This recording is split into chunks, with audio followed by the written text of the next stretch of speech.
Dear children, I brought chapter first of word politics, end of bipolarity, part 5, and we have earlier discussed the disintegration of USSR.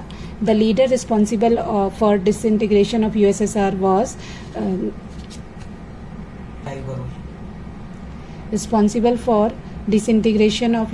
was Mikhail Gorbachev, and the president of new Russia was Boris Yeltsin. So the consequences of disintegration of USSR we are going to discuss. The collapse of the second world of the Soviet Union and socialist system in Eastern Europe had a profound consequences for world politics. ये पूरी world politics के लिए बहुत सारे consequences थे USSR का disintegrate हो जाना. उसमें से सबसे पहला consequence था it mean the end of Cold War confrontation. देखिए चिल्ड्रन, जब USSR फॉर्म हुआ 1917 में, तो जो स्टार्टिंग से ही ये हमेशा अपने को ये उसका कॉम्पिटिटर मानने लगे यूएसए का, और इन दोनों के बीच में हमेशा टेंशन रहने लगी. लेकिन जैसे ही डिसइंटीग्रेट होता है USSR, जो कंपटीशन है और कन्फ्रंटेशन है दो सिस्टम में, कम्युनिस्ट सिस्टम और कैपिटलिस्ट सिस्टम. कम्युनिस्ट सिस्टम कौन फॉलो कर रहा था? USSR, और कैपिटलिस्ट सिस्टम USA फॉलो कर रही थी. तो सबसे पहले तो इन दोनों के बीच में जो टेंशन चल रहा था वही खत्म हो जाता है. और इस कोल्ड वॉर से क्या हो रहा था? बहुत ज़्यादा मासिव आर्म रेस ट्रिगर्ड हो रही थी, मतलब कि बढ़ावा मिल रहा था आर्म रेस को.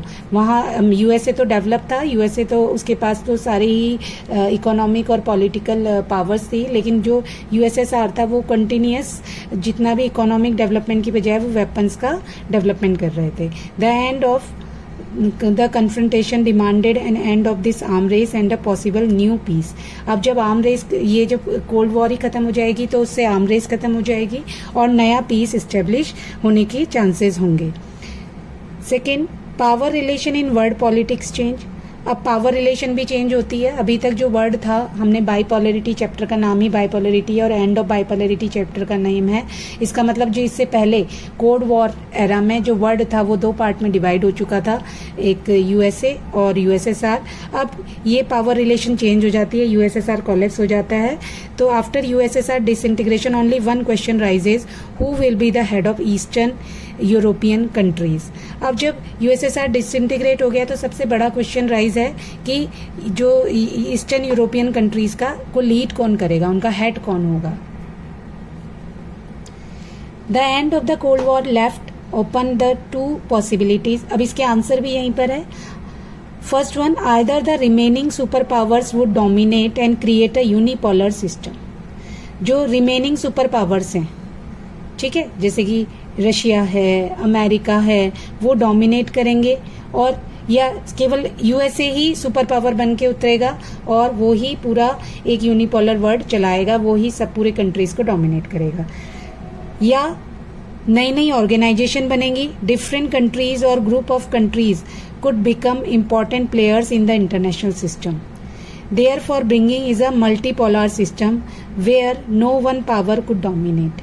ये वाला कॉन्सेप्ट बिल्कुल सही था कि अलग अलग जो नई नई कंट्रीज के ग्रुप हैं वो प्लेयर्स बनेंगे इंटरनेशनल सिस्टम में, और वो मल्टीपोलर सिस्टम को लेकर आएंगे पूरे वर्ल्ड के स्टेज में.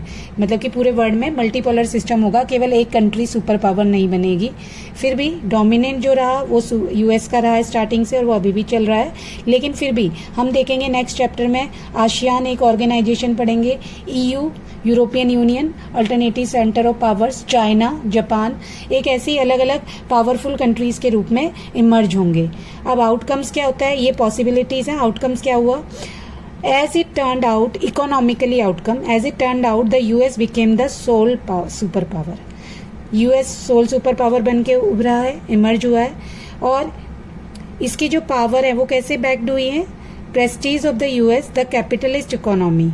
क्योंकि अब जो कैपिटलिस्ट इकोनॉमी है, कम्युनिस्ट सिस्टम हमने पढ़ लिया, सोशलिस्ट इकोनॉमी हमने पढ़ ली कि वो सक्सेसफुल नहीं हो पाई, तो अब ये डोमिनेंट इकोनॉमिक सिस्टम बन जाएगा पूरे वर्ल्ड में. US ने ही कैपिटलिस्ट इकोनॉमी को प्रोवोक करा है, इवॉल्व करा है और इसे बेक करा है, बेक मीन्स इसे सपोर्ट किया है। तो अब ये कैपिटलिस्ट इकोनॉमी ही पूरे वर्ल्ड का सिस्टम बन जाएगा। पॉलिटिकली क्या चेंज आएगा? The notion of liberal democracy emerged as the best way to organize political life. अब लिबरल डेमोक्रेसी सबसे अच्छा पॉलिटिकल सिस्टम बन के उभरा है. US became the sole super power. US sole super power बन के निकला. Capitalist economy now the dominant economy system internationally. ये हम पढ़ चुके हैं कि कैपिटलिस्ट इकोनॉमी डोमिनेंट सिस्टम बन चुका है. तो अभी हमने पढ़े कि या तो एक सुपर पावर रहेगी या बहुत सी छोटी छोटी कंट्रीज मिलकर के हम अलग अलग ग्रुप बनाएंगे और मल्टीपोलर सिस्टम बनेगा पूरे वर्ल्ड में. और इकोनॉमिकली में क्या होगा? कैपिटलिस्ट इकोनॉमी आगे आएगी, इवॉल्व होगी, डेवलप होगी और सभी मोस्ट ऑफ द कंट्रीज इसको अडॉप्ट करेंगी. पॉलिटिक्स में डेमोक्रेसी को मेन सिस्टम माना है politics. Institutions like the World Bank and International Monetary Fund became powerful advisor to all these countries. अब दो पावरफुल ऑर्गेनाइजेशन बन के इमर्ज होंगे जो कि अमेरिका ही उन्हें फाउंड करेगा, जैसे कि world bank, international monetary fund.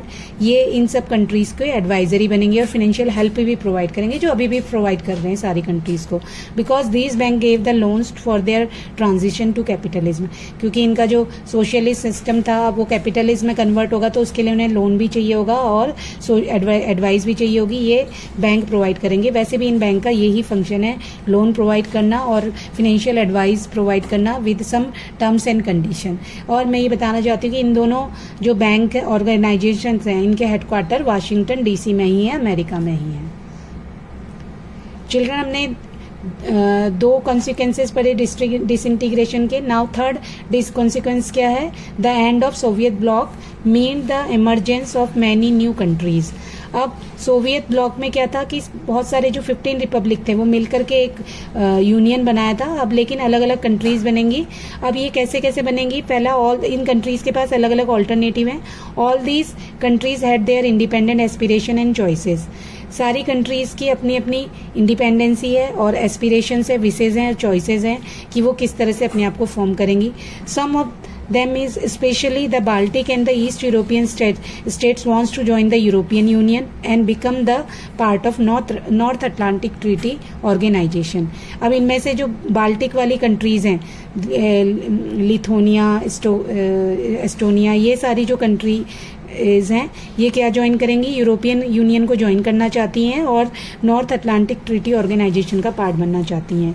फिर central Asian countries wanted to take advantage of their geographical location and continue their close ties with the Russia and also to establish ties with West, the US, China and the others.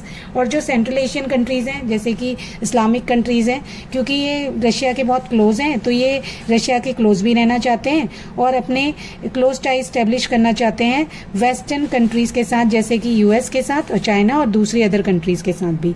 Thus the international system saw many new players emerge, each with its own identity, interest and economic and political difficulties. अब इससे हमें पता चलेगा जो international system है इनकी अपनी अपनी जो नए प्लेयर्स इमर्ज हुए हैं, इनकी अपनी आइडेंटिटी है, इनका अपना इंटरेस्ट है, अपनी इनकी इच्छा है, इकोनॉमिक विशेज हैं, पॉलिटिकल डिफिकल्टीज है, जिस वजह से ये अपने रिलेशन मेंटेन करेंगे. तो मैं उम्मीद करती हूँ कि आज का टॉपिक आपको पसंद आया होगा और आप इसे सब्सक्राइब करेंगे और लाइक करेंगे. Thank you very much children.